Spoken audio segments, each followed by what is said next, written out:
Hello, this is Mike with Easy Archery Lessons, and today we're doing step number 3, which is finding the correct arrow spine. Now if you recall, spine is a measure of how strong this arrow is when I'm bending it side to side like this. So in step number 2 we were determining the correct nock height, and because that determined whether the arrow was flying through the air in a vertical dimension. In this step we're going to be determining the horizontal movement through the air. We obviously want to make it as little as possible. And that is determined by the spine of the arrow.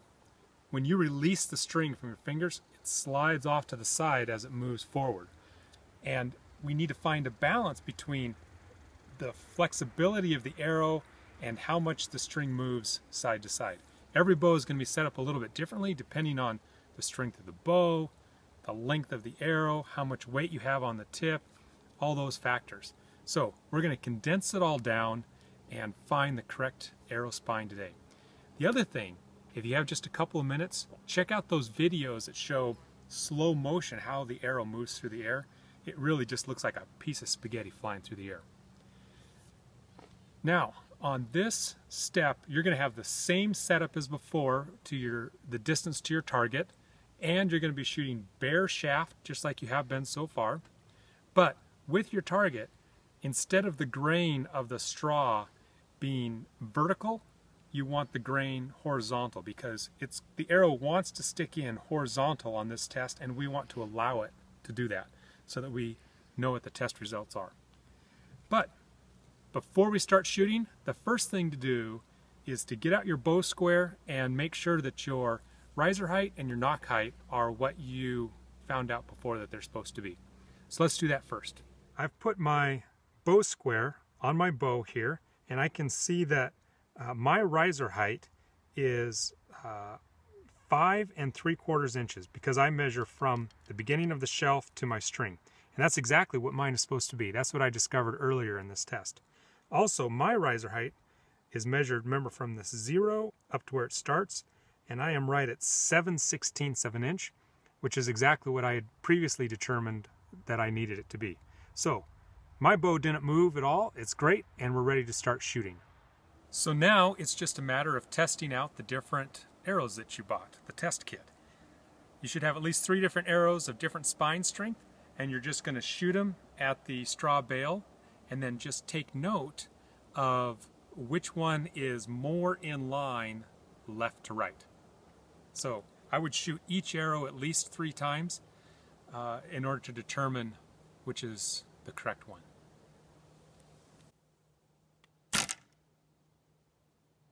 So what you're seeing here is you're seeing the direct line of sight that I had when I shot my arrows. Now you can see that one arrow is off to the right a little bit. This one is very similar, but this one is way off to the right. Now this happens to be my 300 arrow. And if you look on the chart, you'll see that if the back of your arrow is to the right, then it's probably too strong of a shaft. So what I'm going to do is, I think my 300 is going to be too strong, but I'm going to shoot it again anyway just to make sure I keep getting the same result. But these two, I need to shoot them a few more times to make sure that the results are the same.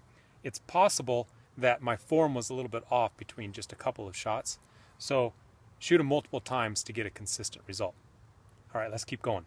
All right, so in further testing, I did determine that my 300 arrow was just way too strong. It was swung way out there. And this seems to be a typical result that I'm getting. This one is out a little too far. This happens to be the 340 shaft.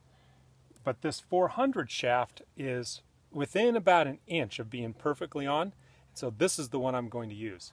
So I found that for my setup, the 400 shaft works well for me. But that's if I come back to full draw. If I don't come back, then it seemed like it was a little too strong. And if you're just right on the edge, there's a couple things you can do to try to weaken your shaft. You can look in the chart for some good ideas on that.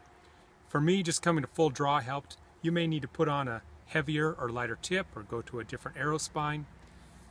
Look through the chart and it gives you all the different examples of what you can use there. Now, make sure you write down that shaft on the chart. At this point, if your arrows are not hitting the target consistently, if you're seeing a lot of differences in how they're hitting, left, right, top to bottom, it probably means that your form is inconsistent as well. So make sure that you are doing the same thing every single time in exactly how you shoot. And before we go to the next step, make sure that you rest up a little bit, give yourself time, give your body time to recover, give your bow and string time to get to the right balance.